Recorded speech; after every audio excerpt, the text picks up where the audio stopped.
Pourquoi les Africains sont-ils plus facilement addicts? Quelle boisson très populaire détruit notre mélanine? Quelles sont les conséquences sur notre organisme? On découvre le mode de vie anti-mélanine. Il y a de fortes chances que ce soit le tien.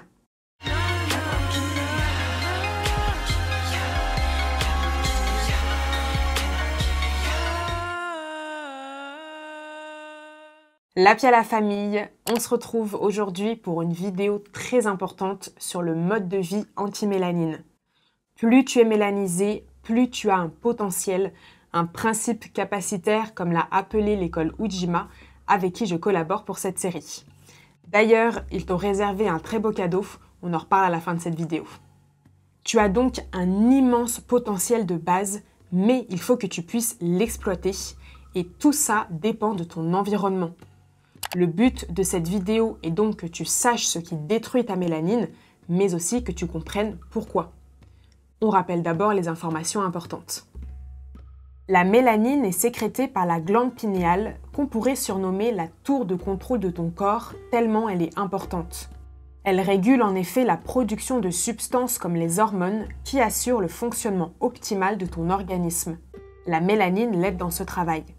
Mais tout ça n'est possible que si ta glande pinéale n'est pas calcifiée, c'est-à-dire recouverte de fluor. Plus ton mode de vie est occidentalisé, plus il y a de risques qu'elle le soit. On va détailler tout ça juste après. La mélanine, quant à elle, a la capacité d'absorber tout ce qui l'entoure. Sa présence dans la peau permet ainsi l'absorption des rayons UV du soleil. Mais le processus ne s'arrête pas là, puisqu'en l'absorbant, la mélanine transforme la lumière du soleil en énergie qui va aider ton corps à fonctionner. On avait aussi expliqué qu'elle permet de purifier le corps des substances toxiques. La mélanine travaille donc sur deux plans. Un premier où elle se combine avec des substances favorables pour permettre au corps d'être au meilleur de ses capacités. Un deuxième où elle nettoie l'organisme de substances toxiques. Mais que se passe-t-il si l'environnement de ta mélanine et de ta glande pinéale n'est composé que de substances toxiques? Eh bien, la capacité de la mélanine à purifier va être surchargée. Elle va continuer d'absorber et transformer les substances qui pourtant sont extrêmement nocives pour le corps. Et en parallèle, la glande pinéale va se calcifier et ne va pas pouvoir fonctionner correctement, voire plus du tout.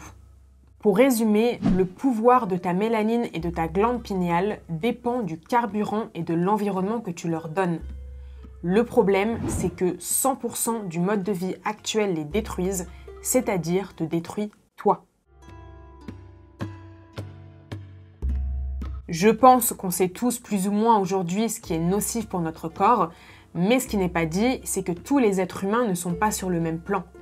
Comme tu le sais, plus on a de mélanine, plus on absorbe de choses, qu'elles soient bénéfiques ou pas. Un environnement pollué est donc beaucoup plus nocif pour un mélanoderme que pour une autre personne. Et quand on parle de pollution, c'est bien à tous les niveaux, atmosphérique, visuel ou encore auditive. Pour citer quelques exemples, on a les ondes émises par la Wi-Fi, les téléphones ou les micro-ondes, la lumière artificielle ou encore les écrans. Pourquoi les lumières et les écrans sont-ils aussi nocifs?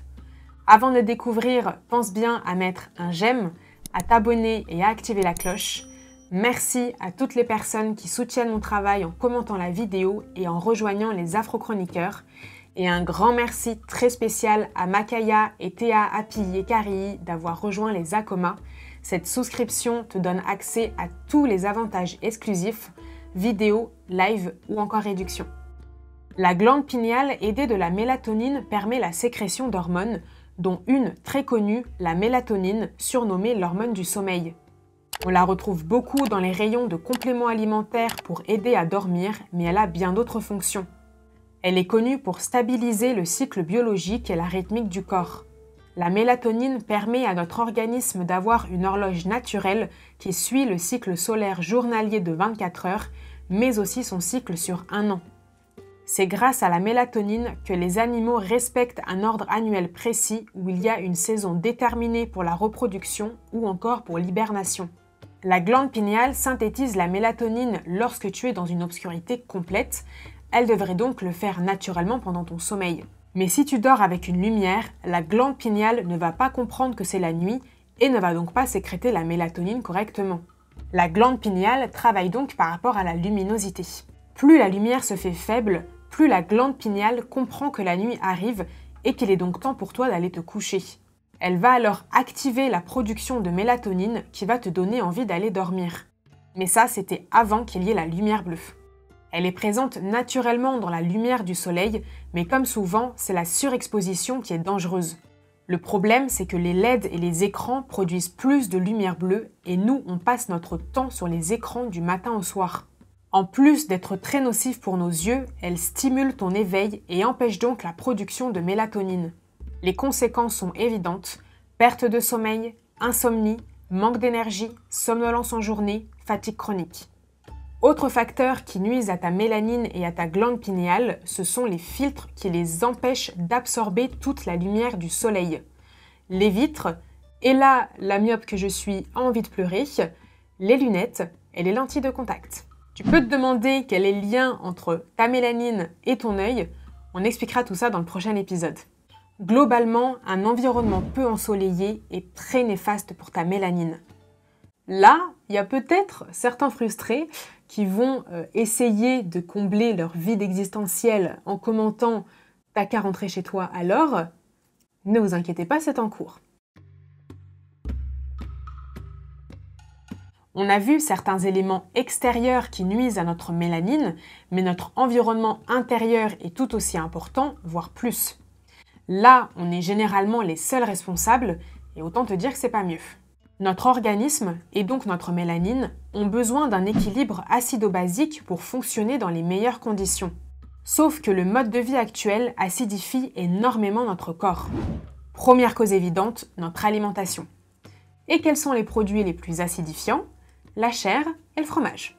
L'indice PRAL mesure le potentiel acidifiant ou alcalanisant de 100 g d'aliments. 0 signifie dans cet indice que le produit n'influence pas sur l'équilibre acido-basique. Un aliment supérieur à 0 est acidifiant. S'il est au-delà de 8, il est considéré comme fortement acidifiant. Je te lis quelques produits de cette liste, sachant que le taux peut varier selon la préparation et le type de cuisson. Sardines, acidité de près de 16. Saumon, 12 ou 14. Agneau, 13,5. Veau, 18. Porc et camembert, 13. Fromage de chèvre, 27,9. Morue salée, près de 30.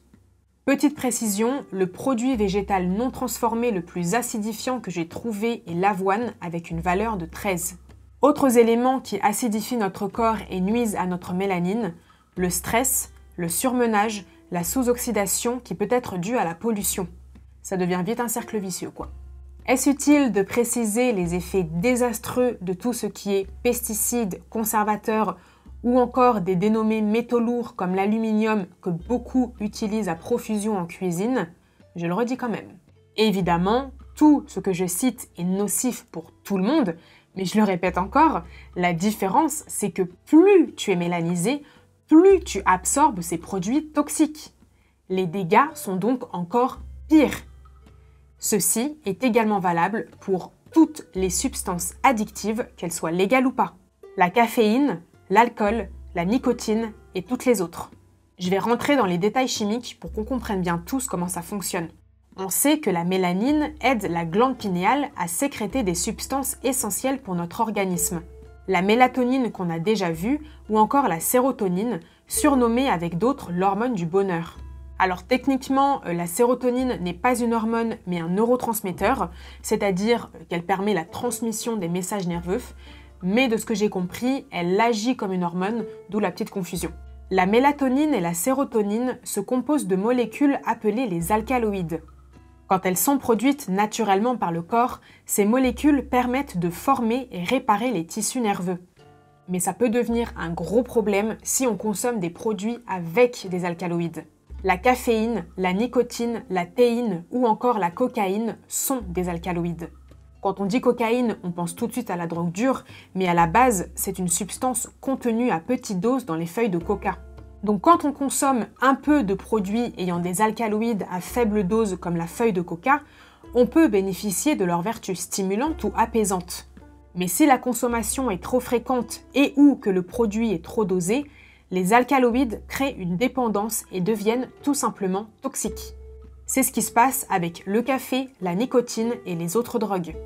Autre information importante, les alcaloïdes ont été déterminants dans la création des premiers médicaments dits chimiques, c'est-à-dire créés en laboratoire. La découverte de leur existence et leur extraction a permis le développement de l'industrie pharmaceutique. Plusieurs alcaloïdes sont utilisés comme antipaludéens comme la chloroquine ou encore comme antidouleurs comme la morphine, un dérivé de l'opium, et la codéine. On sait que ces médicaments ne sont prescrits que dans des cas extrêmes parce qu'ils rendent très dépendants et peuvent mener à la mort en cas de surdosage. Le risque de dépendance et de toxicité est attesté pour tous les produits ayant des alcaloïdes. Mais encore une fois, on n'est pas tous à égalité face à ce risque. Plus tu as de mélanine, plus tu produis de la sérotonine et de la mélatonine, ce qui est très bénéfique. Plus tu as de sérotonine et de mélatonine, plus tu as donc d'alcaloïdes que ton corps s'est régulé pour que la dose te soit toujours favorable. Dans ce cas-là, les alcaloïdes stimulent ton activité cérébrale et le système nerveux. Mais ces alcaloïdes internes vont synthétiser beaucoup plus facilement avec les alcaloïdes externes, c'est-à-dire issus de ta consommation. Les alcaloïdes vont se trouver en surdose, ce qui va provoquer une dépendance et tous les autres effets toxiques. Donc, les mélanodermes ont beaucoup plus de risques d'être addicts à ces substances nocives. Là, je t'ai parlé en particulier des alcaloïdes, mais sache que c'est valable pour toutes les molécules addictives, que ce soit des drogues dites dures ou douces au café.